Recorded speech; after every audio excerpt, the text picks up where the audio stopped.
जो रहते हैं उजालों में, जो रहते हैं अंधकार में, जो रहते हैं शब्दों में, जो रहते हैं निशब्द में, जो रहते हैं ब्रह्मांड के शून्यताओं में, जो रहते हैं पृथ्वी के परिपूर्णताओं में, वो रहते हैं बच्चों की किताबों में, वो रहते हैं साधु के रुद्राक्ष में। अंधे का आंख है वो, लंगड़े का बैसाखी है वो। जन्म, मृत्यु, जीवन, यौवन, सूर्य, चंद्र, ग्रहण, खत्र, इस संसार के जीवन मृत्यु चक्र में सदा सर्वदा वो ही विद्यमान है जो जगत के नाथ प्रभु श्री जगन्नाथ हैं।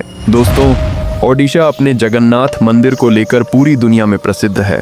हर साल लाखों करोड़ों संख्या में श्रद्धालु यहाँ आते हैं। पर क्या आपको पता है पुरी में जगन्नाथ संस्कृति कैसे शुरू हुई? उसके पीछे की कहानी क्या थी और क्या है वह ब्रह्म पदार्थ जो प्रभु जगन्नाथ को जीवित रखता है? जानने के लिए इस वीडियो को बिल्कुल अंत तक देखना। कहा जाता है कि मध्य भारत में इंद्रद्युम्न नाम के एक राजा रहते थे।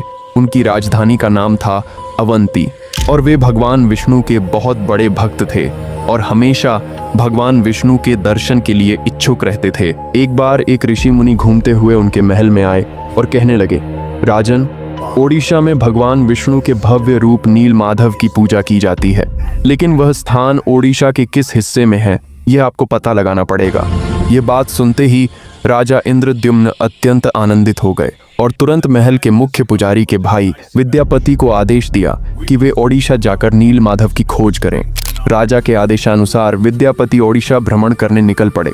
बहुत लंबी यात्रा के बाद जब विद्यापति ओडिशा पहुंचे तब उन्हें कुछ गुप्त स्रोतों के माध्यम से पता चला कि शबरों के मुखिया विश्ववासु एक गुप्त गुफा के अंदर नील माधव की पूजा करते हैं। ये बात सुनते ही विद्यापति विश्ववासु के सामने विनती करने लगे कि वे उन्हें देव पूजा के स्थान पर ले जाएं, लेकिन कबीले के सरदार ने साफ इनकार कर दिया। विद्यापति उसी गांव में कुछ दिनों के लिए रहने लगे। कुछ ही दिनों में उन्हें विश्ववासु की बेटी ललिता से प्रेम हो गया और दोनों ने शादी कर ली। शादी के कुछ समय बाद विद्यापति ने अपनी पत्नी से निवेदन किया कि वह अपने पिता से नील माधव के दर्शन की अनुमति दिलाए।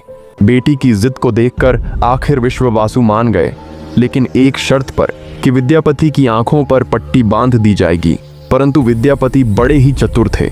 उन्होंने अपने साथ सरसों के दाने ले लिए थे और गुप्त गुफा तक पहुंचने के रास्ते में सरसों के दाने गिराते गए ताकि रास्ता याद रहे। गुफा में पहुंचने के बाद जब विद्यापति ने आंखों से पट्टी हटाई तो नील माधव की दिव्य छवि देखकर वे स्तब्ध रह गए।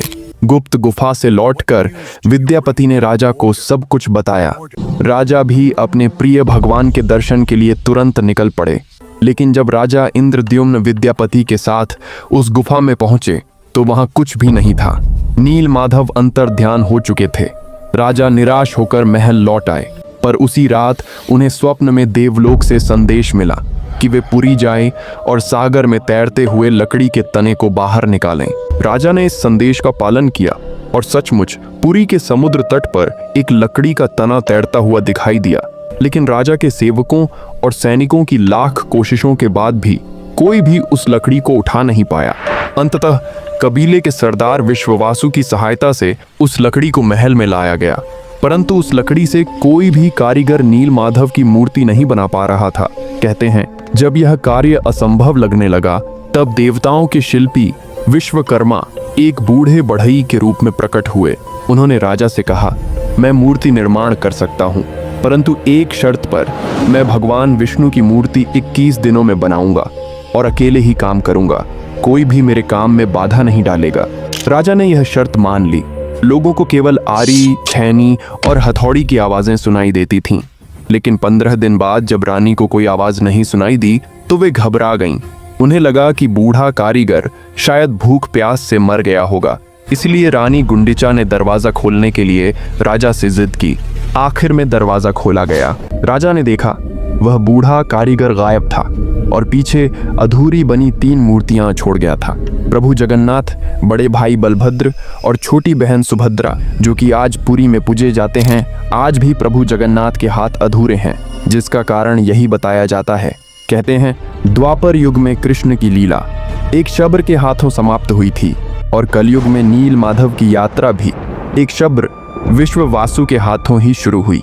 दोस्तों, क्या आपको पता है प्रभु जगन्नाथ को भी बुखार होता है, उन्हें दवाई दी जाती है। कभी कभी उनका पुनर्जन्म भी होता है, जिसे कहा जाता है नवकमलम। यह 8, 12 या 19 वर्षों में एक बार होता है। इन दिनों ओडिशा सरकार पुरी में अंधकार का ऐलान करती है और कुछ विशेष पुजारी लाल कपड़ा बांधकर पुरानी मूर्तियों से रहस्यमयी चीजें निकालकर नई मूर्तियों में स्थापित करते हैं।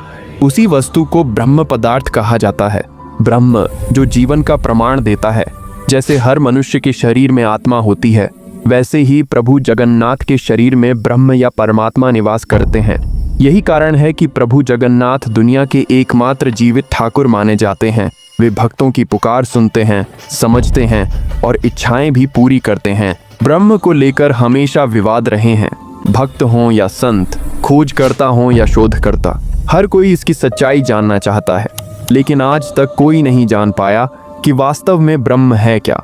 कुछ लोगों के अनुसार यह श्री कृष्ण या बुद्ध के अवशेष हैं, कुछ के अनुसार यह एक तांत्रिक शक्ति या अलौकिक तत्व है, और कुछ मानते हैं कि यह कोई पवित्र आभूषण या दुर्लभ पदार्थ है। कहा जाता है कि जब श्री कृष्ण की मृत्यु हुई थी तब एक शबर ने ही उनका अंतिम संस्कार किया था, परंतु उस समय कृष्ण का हृदय अग्नि में नहीं जला, इसलिए उस शबर ने हृदय को लकड़ी के गट्ठर में बांधकर समुद्र में प्रवाहित कर दिया, जो बहते बहते पुरी के तट पर पहुंचा। और वहीं से राजा इंद्रद्युम्न ने प्रभु की मूर्ति निर्माण की प्रेरणा पाई। प्रभु जगन्नाथ की मूर्ति निर्माण की यह कथा और ब्रह्म के रहस्य के बारे में अगर आप और जानना चाहते हैं तो मुझे कमेंट बॉक्स में बता सकते हैं।